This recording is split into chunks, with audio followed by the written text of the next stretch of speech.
Smart Impact au salon Polytech avec Sylvain Wasserman, bonjour. Bonjour Thomas. Bienvenue, vous êtes le président de l'ADEME, l'agence de la transition écologique, créée au début des années 90. On l'appelait alors l'agence de l'environnement et de la maîtrise de l'énergie, d'où son acronyme. Vous nous rappelez quelles sont vos missions, quelles sont les missions de l'ADEME aujourd'hui? Oui, nous avons deux missions principales. La première, c'est d'éclairer et d'inspirer parfois la décision publique, c'est-à-dire les politiques publiques qui se construisent au niveau du gouvernement ou au niveau d'une collectivité parfois. Ça, c'est la première mission. La deuxième, c'est d'accélérer la transition écologique avec de l'expertise, avec une présence dans tous les territoires et avec des budgets importants que nous confie l'État et qu'on a la mission de gérer. Alors justement, à propos de budget, c'est forcément un chapitre important de notre interview. Le Sénat examine en ce moment le budget 2025. Il faut faire, on le sait, 60 milliards d'économies. Il y a plusieurs associations de défense de l'environnement qui nous disent que la copie initiale du gouvernement, elle n'était pas au niveau des enjeux environnementaux. Et notamment, ça concerne l'ADEME. Est-ce que votre budget est potentiellement sacrifié? Rien n'est encore décidé, mais est-ce que potentiellement ce budget est sacrifié? J'ai lu moins 35% de budget. Évidemment, on avait une juste participation et un juste effort que tout le monde doit faire. Cela dit, nous on avait deux combats principaux. D'abord, c'est la décarbonation de l'industrie. Parce que, et j'écrivais une tribune chez un de vos confrères sur le sujet, plus que jamais, les entreprises ont besoin de l'État, en ce moment même. Parce que ne pas se décarboner, c'est perdre en compétitivité, c'est perdre les combats de demain, c'est risquer d'être déclassé. Donc plus que jamais, les entreprises ont besoin de l'État. L'État a répondu massivement avec, en plus du programme France 2030 et du volet transition écologique, 1,6 milliard pour la décarbonation des entreprises qui a été annoncé. Oui. Donc sur ce point de décarbonation des entreprises, il est probable, évidemment, il faut parler sous toute réserve des étapes à venir, mais en tout cas la position du gouvernement, c'est de consacrer un budget supérieur même à ce qu'il était en 2024, quand on additionne le 1,6 milliard et la somme qui sera dans France 2030, sur la décarbonation de l'entreprise. Le deuxième combat important qu'on avait concernait le fonds chaleur. Oui. Pourquoi? Parce que le fonds chaleur, c'est la façon dont on irrigue le territoire avec des infrastructures de chaleur renouvelables. Et donc les collectivités qui pilotent leur transition ont besoin de ce fonds chaleur. Et là, le gouvernement vient d'annoncer, vendredi dernier, le maintien du fonds chaleur à son niveau historique, c'est-à-dire 800 millions d'euros.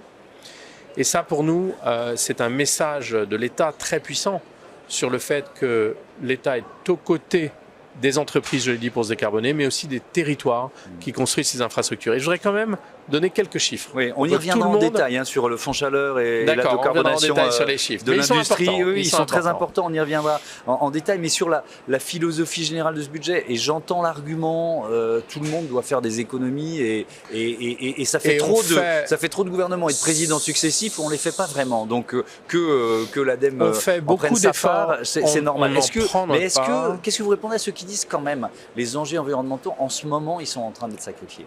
La prime rénov, le leasing à 100 euros sur la voiture électrique, etc. Moi, je vais parler des enjeux sur l'ADEME. Oui. Après, le reste du monde ne rentre pas dans mon périmètre. Mais pour l'ADEME, décarbonation de l'industrie, on sera en augmentation par rapport à 2024. Fonds chaleur, on est au même niveau que 2024. Donc, c'est factuellement faux de dire qu'aujourd'hui, la baisse du budget de l'ADEME. En fait, c'était la crainte qu'il pouvait y avoir, puisqu'il y avait une baisse un peu homogène qui avait été faite dans un budget, je vous rappelle, qui avait été fait dans une période un peu transitoire de flottement entre les gouvernements.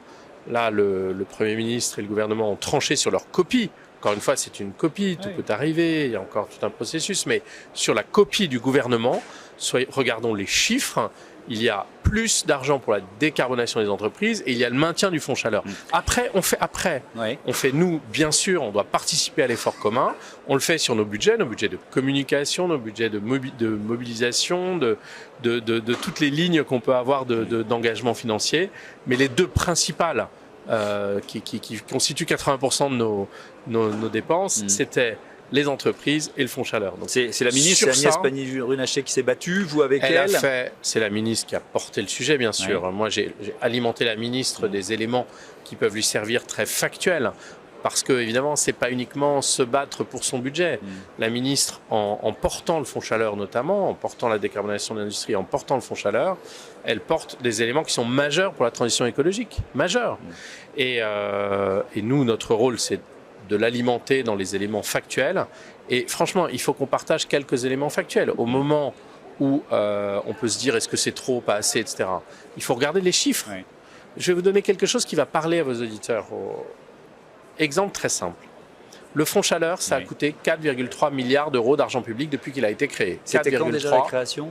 Ça fait maintenant, on va dire 15 ans. 15 ans, d'accord. Qui a un essor entre 10 Donc et 15 ans. Vous allez nous dire, ça a coûté 4 milliards 3, combien ça a rapporté, quoi ? 4 milliards 3 depuis sa création. Oui. Ça permet d'économiser 40 TWh, c'est-à-dire entre 1 et 4 milliards d'euros tous les ans en déficit de balance commerciale, puisque tout ça, c'est de l'énergie souveraine locale plutôt que de l'énergie importée. Oui. Donc il faut mettre les chiffres en proportion. Et d'ailleurs, au passage, ces 4 milliards d'argent public ont eu un effet levier et ont généré 14 milliards d'investissements d'argent privé. Donc on est sur une logique de rentabilité au niveau du bout en bout, si on raisonne en coût complet et en rentabilité complète. Donc il y a bien sûr une rentabilité climat évidente, parce que ça économise des tonnes de carbone, mais également une rentabilité économique en diminuant de 1 à 4 milliards par an le déficit commercial de la France. Un enjeu de souveraineté évident. Exactement. Quels critères pour aider une collectivité, pour aider celles et ceux qui peuvent bénéficier de ce fonds chaleur ? Alors d'abord, on a beaucoup travaillé depuis 1 an et demi, et c'était l'une de mes priorités en arrivant, sur l'efficacité carbone de l'euro investi. C'est-à-dire pour 1 million d'euros d'argent public investi, combien de tonnes de carbone ça économise ? On a aujourd'hui avec le fonds chaleur un des dispositifs les plus performants qui soit, avec 36 € la tonne. Donc les calculs sont sur les amortissements de 20 ans, sur les infrastructures, bon bref, je passe les détails. Donc on est parmi les dispositifs les plus efficaces. Et lorsque l'argent public est rare, il faut le mettre là où il est le plus efficace. Et le fonds chaleur, c'est l'un des domaines, fonds chaleur et décarbonation de l'industrie, c'est l'un des domaines où il est le plus efficace. Donc, et donc les critères, c'est quoi c'est là-dessus, c'est vraiment le premier indicateur. Alors, ça, c'est un indicateur important. On est prêt à vous aider, à vous prêter de l'argent, ou à vous subventionner si c'est particulièrement efficace. Alors, par strate.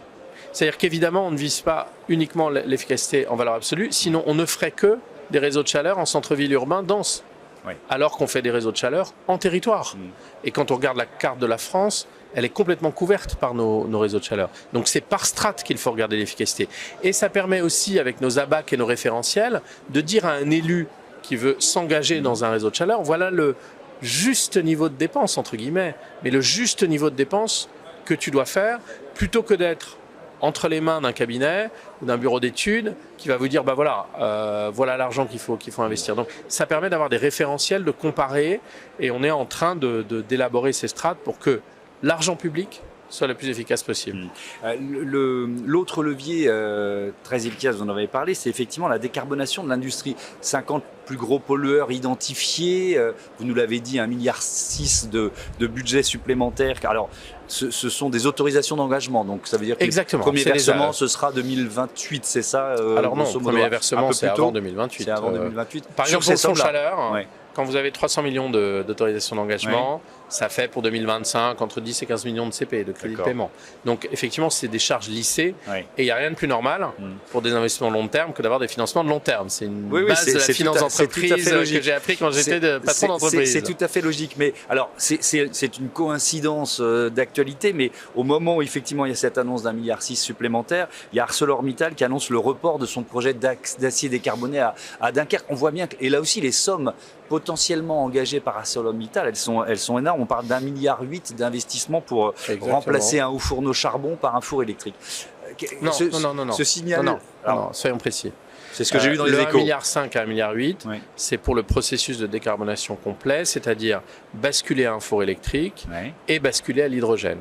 Donc pour une chaîne de décarbonation complète, vous savez que l'acier, ça se fabrique avec du charbon aujourd'hui. Ils reportent. Alors, ils ont demandé du temps et du délai parce que, pour des raisons qui leur sont propres, ils ont demandé du délai. Donc évidemment, le choix souverain de l'entreprise de se décarboner, ils le considèrent comme un avantage concurrentiel. Je ne sais pas ce qu'il y a derrière leur décision, mais en tout cas, ce qui est certain, c'est que l'État a répondu présent sur les 1,5 milliard, c'était 1,5 milliard le chiffre que j'ai en référence, mais peu importe. Sur 1,5 milliard, l'État a proposé 850 millions d'euros d'aide. Donc un investissement massif, parce que l'enjeu est immense. L'enjeu, c'est de passer de l'acier au charbon à de l'acier à l'hydrogène. Et quand on parle d'efficacité du levier, là, l'industrie, les 50 plus gros pollueurs, c'est là aussi vous nous dites 1 million d'euros d'argent public efficace, c'est extrêmement efficace. Là, on chute le coût de la tonne de carbone évité massivement parce que l'échelle est absolument colossale. Donc c'est un effet d'échelle qui fait que ArcelorMittal, même si ça représente beaucoup d'euros d'argent public, c'est même pas la moitié de l'investissement qu'il a à consentir lui-même. Et surtout, c'est une très très bonne efficacité carbone de l'euro investi. Mais malgré cette aide publique massive, ils reportent. Je repose la même question. Il faut leur demander pourquoi. Oui, non, mais c'est vraiment leur choix. C'est un climat général. Vous voyez ce que je veux dire? Ça fait un an avec le mouvement des agriculteurs, avec même le résultat des élections européennes. C'est le vote souverain des électeurs européens. Cette petite musique je comprends. Voilà, il faut appuyer sur le frein. Moi, je vais rester à ma juste place, mais je voudrais dire une chose. Oui. C'est que les processus de décarbonation de l'industrie, ça ne se fait pas en claquant des doigts. C'est des plans pluriannuels. Et je vais vous donner une anecdote. J'étais dans l'Orne il y a quelques semaines. Là. Un patron de PME de verrerie. On parle de décarbonation. On pourrait dire verrerie traditionnelle, des dizaines d'années. Il me dit, j'ai reçu une lettre de mes clients, qui sont de l'industrie du luxe, c'est 80% de mon chiffre d'affaires. Ils m'ont dit, en 2030, on sera totalement décarboné, donc c'est avec vous ou sans vous. Et vous croyez que pour ce patron de PME, se décarboner, c'est juste l'air du temps? Non. Il a dit, moi je suis out of business si je ne me suis pas décarboné en 2030. Donc ce mouvement-là, il existe pour l'acier. J'ai échangé avec l'ambassadeur de Suède. Ils se lancent massivement dans l'acier à hydrogène pour que toutes leurs voitures puissent être notamment carbone neutre, produits avec de l'hydrogène complètement décarboné. J'ai vu en France une filiale française d'un groupe italien qui produit de l'acier à haute valeur ajoutée. Il me dit, si je ne me décarbone pas, je serai hors du business. Donc, je crois qu'il y a une logique, bien sûr, d'un contexte qui peut paraître anxiogène pour certains chefs d'entreprise, mais les chefs d'entreprise savent, et j'ai présenté des matrices de risque à mes actionnaires, qu'aujourd'hui, un risque qui apparaît dans les matrices de risque, c'est le risque de l'inaction. C'est au fait, si je mets la tête dans le sable et que j'attends tranquillement, qu'est-ce qui se passe demain? Merci beaucoup Sylvain Wasserman et bon salon Polytech. Merci à vous. C'est l'heure de notre rubrique consacrée aux startups.